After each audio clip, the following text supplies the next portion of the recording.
Wanita pelampiasan. Nikmat. Bab 5. Aku akan perlakukan dengan lembut kali ini. Ucapnya membuat Mar hanya diam pasrah. Ansel tipikal orang yang selalu menepati janji yang sudah diucapkan. Selama menggauli Mar kali ini, Ansel begitu lembut dan lebih memanjakan Mar. Maafkan atas sikapku, ucapan Ansel membuat Mar bengong tak percaya. Sejak kapan pria ini mau meminta maaf? Tanya Mar dalam hati. Aku orangnya memang seperti itu, mudah marah. Namun jika itu tidak sesuai logika yang membuatku marah, maka aku akan meminta maaf. Pernyataan Ansel yang seolah memberi jawaban dari pertanyaan Mar. Lalu Mar memeluk tubuh Ansel, begitu juga dengan Ansel. Ansel menyesal telah menyakiti Mar. Berjanjilah padaku untuk tidak bersentuhan dengan pria lain walau hanya jabat tangan, ucap Ansel sedikit menekan. Saya tidak janji Tuhan, tapi akan saya usahakan. Aku tak butuh bukti tapi janjimu, gertak Ansel. Mar diam karena sangat sulit untuk tidak bersentuhan, namun demi kebaikan dirinya Mar pun berjanji. Iya, saya janji Tuhan, balasnya kemudian. Baiklah, sekarang tidurlah, aku akan di sini menemanimu. Mereka pun tertidur dalam keadaan tanpa saling menang. Pagi sudah tiba. Saat Mar terbangun, Ansel sudah tak ada di sisinya. Kemana dia? Tiba-tiba pintu terbuka, 2 pelayan datang dengan membawa sarapan. Tuan kalian kemana? Tuan sudah pergi sejak pagi tadi, Nona. Sepagi itu, pergi kemana? Tuan pergi ke kotanya, dan Tuan pesan hari ini Nona boleh keluar menemui teman Nona, dan Tuan juga menitipkan ini pada Nona. Mar mengernyitkan kening lalu menerima titipan dari Ansel. Mar pun membuka bingkisan dari Ansel. Cantik sekali, desis Mar. Mar pun memakai kalung pemberian Ansel dan mematut diri di depan cermin. Di meja rias sudah ada pesan dari Ansel. Sayang, jaga diri baik-baik. Apaan ini maksudnya? Mar menatap kedua pelayan itu. Mereka hanya menunduk, tak tahu maksud dari tuannya. Tiba-tiba anak buah Ansel masuk. Nona, Tuan memerintahkan kami untuk menjaga Nona sampai Tuan kembali lagi, ucap anak buah Ansel. Memangnya Tuan kalian pergi berapa hari? Kami tidak tahu, Nona. Baiklah, hari ini aku akan jalan dengan temanku. Apa kalian mau mengantarku? Baik, Nona. Baiklah, tunggu aku di luar, aku akan siap-siap, ucap Mar dan Mar pun segera bersiap. Mereka pun keluar dan Mar pergi ke kamar mandi. Setelah hampir 1 jam, Mar telah selesai. Mar mencoba mengotak-ngatik ponselnya ingin sekali menghubungi Ansel, tapi Mar gak ingin dia nanti besar kepala. Sebenarnya Mar juga menyukai Ansel, namun dirinya gengsi untuk mengungkapkan. Wah, Nona hari ini sangat cantik. Terima kasih, ayo kita pergi. Mereka pun membuntuti Mar sampai mereka di mobil. Mar banyak tanya tentang tuannya itu dan mengenai Jimmy, namun Mar hanya mendapat sedikit cerita tentang Ansel. Itu karena mereka tidak selalu menemani Ansel, sedangkan yang tahu banyak tentang Ansel adalah Jimmy. Mereka telah tiba di tempat tujuan. Mar sengaja mendatangi kosnya Feby karena hanya dialah yang Mar tahu keberadaannya. Aku turun sini saja, kalian boleh pergi, perintah Mar pada anak buah Ansel. Tidak, Nona. Tuan sudah memberi tugas pada kami untuk menjaga Nona. Aku tidak apa-apa, aku hanya akan pergi dengan teman wanita. Maaf, Nona, kami tetap tidak bisa. Baiklah, tapi jangan terlalu dekat ya kalian. Baik, Nona. Lalu Mar pergi ke dalam. Feby yang sedang bermalasan karena ini adalah hari liburnya. Siapa sih, ganggu aja? Astaga, Mar, teriak Feby karena kaget dengan kedatangan sahabatnya. Mereka pun saling berpelukan karena sudah hampir 2 minggu tak bersua. Kemana aja sih? Bikin gue jantungan aja. Gue gak bisa jika kehilangan lo, ucap Feby. Gue lagi pengen ngilang aja, Feb. Tahu sendiri kan keadaan gue gimana, terang Marlena. Iya, gue tahu bibimu itu emang sangat kejam ya. Mar hanya menanggapi dengan senyuman. Oh ya, kemarin gue ketemu Andri. Dia nanyain lo. Katanya dia lihat lo ada di pestanya nyokapnya dengan seorang pria. Mar yang sedang minum kesel karena terkejut dengan penuturan Feby. Pelan-pelan, Mar, gak usah buru-buru. Emang lo mau ajak gue kemana? Gue mau ajak lo jalan-jalan.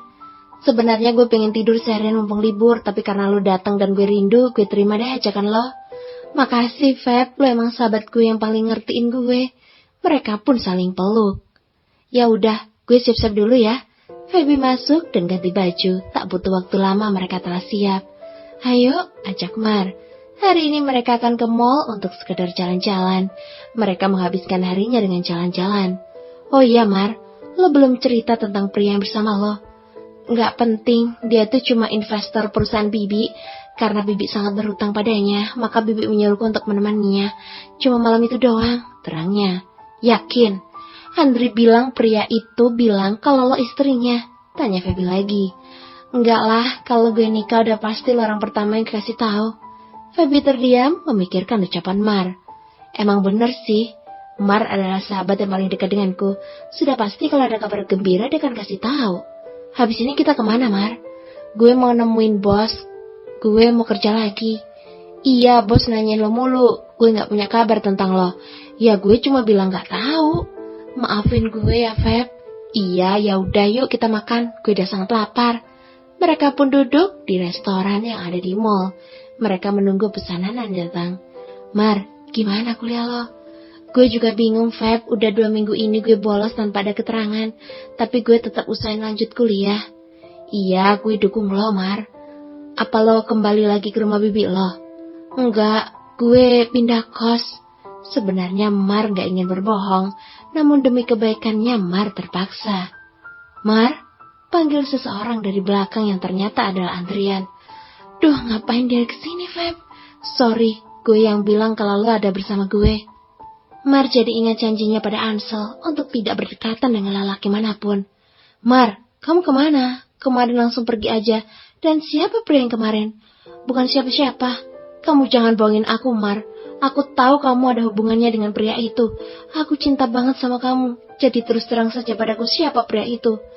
Udah Dendri, dia bukan siapa-siapa. Dia itu investor bibiku dan bibiku yang memintaku untuk menemani dia ke pesta. Mar, sungguh, aku sangat mencintaimu. Aku gak bisa kehilangan kamu lagi. Maaf Dri, aku gak bisa cinta sama kamu. Seperti yang aku bilang waktu itu, aku belum mau berurusan dengan Asmara. Apa karena lelaki itu kau menolakku? Bukan. Woi, tahu gini tadi gue gak bilang sama Laundry, aku cuma jadi obat nyamuk, ucap Feby. Maaf Feb. Setelah mereka selesai makan, mereka bergegas keluar, karena Mar sudah gak pingin jalan-jalan lagi karena kehadiran Andri. Setelah mereka berdua sampai di kos Feby, Mar bermaksud langsung pulang, namun dihadang oleh Andri. Mar, ayo aku antar. Gak usah, aku naik taksi aja. Udah deh Mar, sekali ini aja, jangan nolak aku. Baiklah. Mar pun naik mobil Andrian. Andrian tidak membawa Mar pulang, melainkan pergi ke apartemennya. Dri, mau kemana ini? Aku ingin bilang sesuatu padamu, maaf. Aku membawamu ke apartemenku dulu. Dri, aku mohon, turunkan aku di sini, pinta Mar. Namun Andri tak menggubris ucapan Mar, hanya ini jalan satu-satunya Andri untuk bisa mendapat hati Mar. Dri, aku mohon, turunin aku di sini. Dri, dengan sikapmu yang kayak gini, aku malah semakin benci kamu. Andri tetap diam. Akhirnya mereka telah sampai di apartemen milik Andri. Andri menarik tangan Mar dan memaksa untuk itu masuk. Mar berontak dan hendak melepas cengkeraman Andri. Namun sia-sia, otot tangan Andri begitu kuat menggenggam. Mar pasrah dengan perlakuan Andri. Andri langsung menarik paksa tenggok leher Mar dan hendak melayangkan ciumannya. Namun dengan cepat, Mar menghindar bibir Andri hingga tak sampai di bibir Mar. Kenapa Mar? Apa kau benar-benar tidak bisa mencintaiku? Maaf Andri, sudah ku bilang aku gak bisa. Andri pun tersenyum licik melihat pengakuan Mar. Andri langsung memeluk Mar dan menciuminya.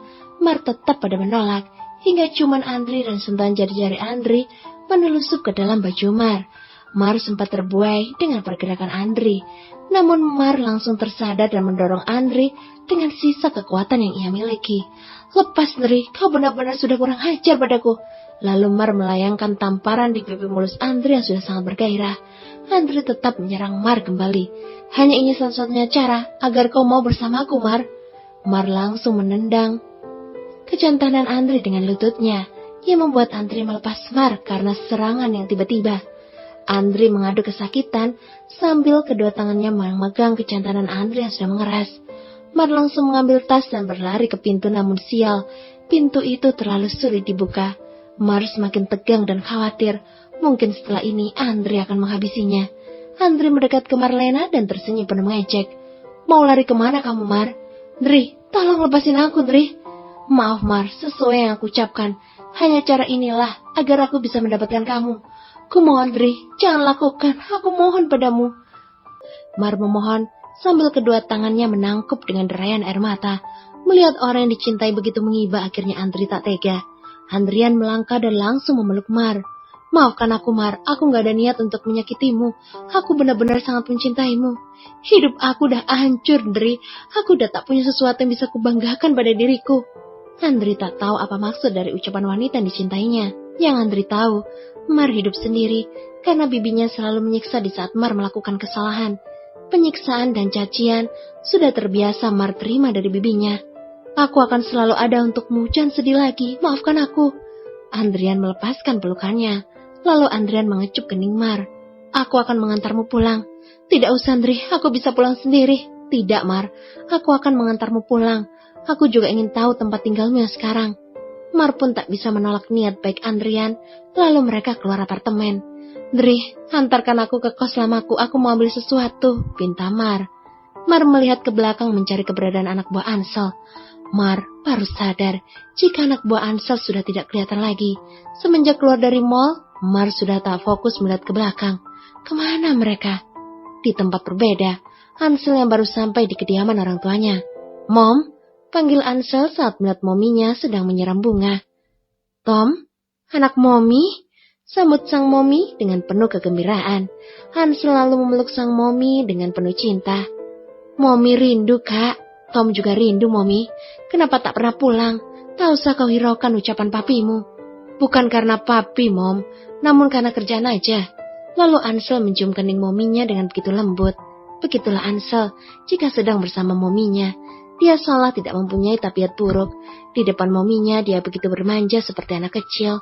Hingga mominya pun tak menyangka jika anaknya punya kelainan dalam memperlakukan wanita di luar sana. Tuan, panggil Jimmy.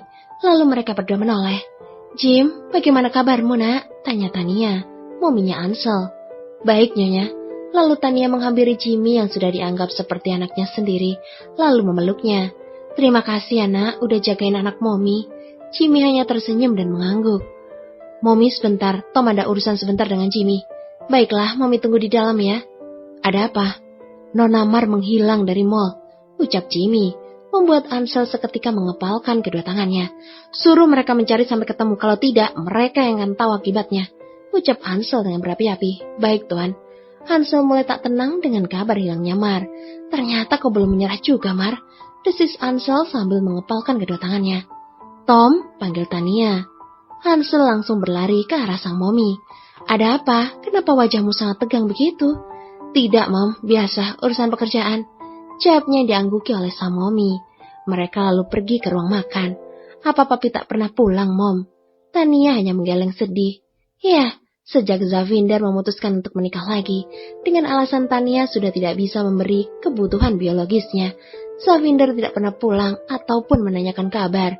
Tania memang bukan istri pertama. Tania adalah istri kedua dari Zavinder, dan kini Zavinder telah menikah lagi dengan wanita lebih muda. Apa Momi kesepian? Tania tidak langsung menjawab pertanyaan putranya. Tania menatap putranya dengan tatapan iba. Kapan kamu akan membawa calon mantu Momi? Momi sudah gak sabar pengen nimang cucu. Hansel yang belum siap dengan pertanyaan mominya tentu terkejut. Pelan-pelan kak, ini diminum. Tania menyodorkan air mineral pada Hansel. Maafkan Momi, Momi kesepian di sini sendiri, ucapnya kemudian. Hansel bukanlah anak satu-satunya Tania. Hansel punya adik laki-laki yang kini tengah menimba ilmu di luar kota dan jarang sekali pulang. Bukan karena belum siap untuk menikah, namun Hansel gak mau ada ikatan kepada wanita, karena Hansel gak mau hidupnya penuh dengan aturan-aturan wanita yang disebut istri, dan juga gak mau direpotkan dengan kemanjaan wanita yang katanya ngidam yang aneh-aneh, apalagi jika membayangkan kehadiran anak di antara mereka. Hansel memang orang yang keras, tidak pernah mau mengalah. Sebenarnya usia Hansel juga belum terlalu tua, sekarang masih berusia 26 tahun. Namun Hansel sudah sukses dengan bisnis-bisnisnya. Hansel yang dulunya seorang pengedar obat terlarang, kini Hansel menggeluti dunia gelap, yang sekarang Hansel masih merahasiakan dari Tania. Kak, kok bengong? Tanya Tania memperhatikan putranya. Hansel tersenyum. Mom, Tom belum punya rencana untuk dekat dengan wanita. Sampai kapan, Kak? Tom belum tahu, Mam. Nanti kalau sudah ada yang cocok, Tom bawa ke Mommy. Jangan lama-lama ya, Kak. Pinta Tania. Tom mengangguk tersenyum pada sang Mommy. Hari ini Tom akan nginap di sini, Mom. Tania mendengar ucapan putranya pun bahagia. Yang benar, Kak. Oh, Mommy senang banget. Kapan Tom membohongi Mommy? Setelah selesai makan, Tania pergi ke ruang tengah disusul oleh Thomas. Thomas langsung duduk di sebelah Tania, merebahkan dirinya, kepalanya berada di pangkuan Tania. Kalau sedang bersama mominya, Hansel akan melupakan segala urusan yang di luar. Dia lebih senang bermanja dengan momi tercintanya. Di tempat yang berbeda, anak buah Hansel telah muter-muter mencari keberadaan Mar. Tidak nyangka jika Mar pandai sekali mengecoh anak buah Hansel. Kini Mar sudah berada di bus untuk pergi keluar kota. Dia sudah tak sanggup melayani Hansel yang begitu hipersek, selalu menuntut lebih untuk dilayani. Mar memandang foto kedua orang tuanya. Mar sangat merindukan mereka berdua. Mar berniat akan kembali ke rumah Bu Desti yang sudah lama kosong. Anak buah Hansel mendatangi kediaman Dora untuk mencari keberadaan Mar. Dora begitu khawatir dengan perginya Mar. Dora khawatir jika Hansel akan menyakiti dirinya, atau bahkan bisa jadi Dora yang menggantikan Mar sebagai pelampiasan Hansel. Namun Dora punya satu kemungkinan, Mar pergi dan tujuannya kemana. Setelah menempuh perjalanan cukup jauh, kini Mar telah sampai di tempat tinggal yang penuh kenangan. Mar membuka pintu rumahnya. Mar menatap seluruh ruangan yang sudah sangat kotor. Mar berjalan ke kamar yang dulu pernah ia tempati. Semoga mereka tak menemukan aku lagi. Doa Mar dalam hati. Mar melangkah ke belakang rumah. Dia sangat merindukan dirinya sewaktu masih kecil, bermain tanah dan bermain masak-masakan bersama temannya. Nana dan Rasti, mereka apa kabar ya? Tanya Mar dalam hati saat mengingat kedua sahabatnya yang dulu sering bermain dengannya. Tiba-tiba, pintu depan ditendang hingga roboh. Mar yang sedang di belakang dibuat terkejut dengan suara keras seseorang yang membuka pintu dengan sangat keras. Bersama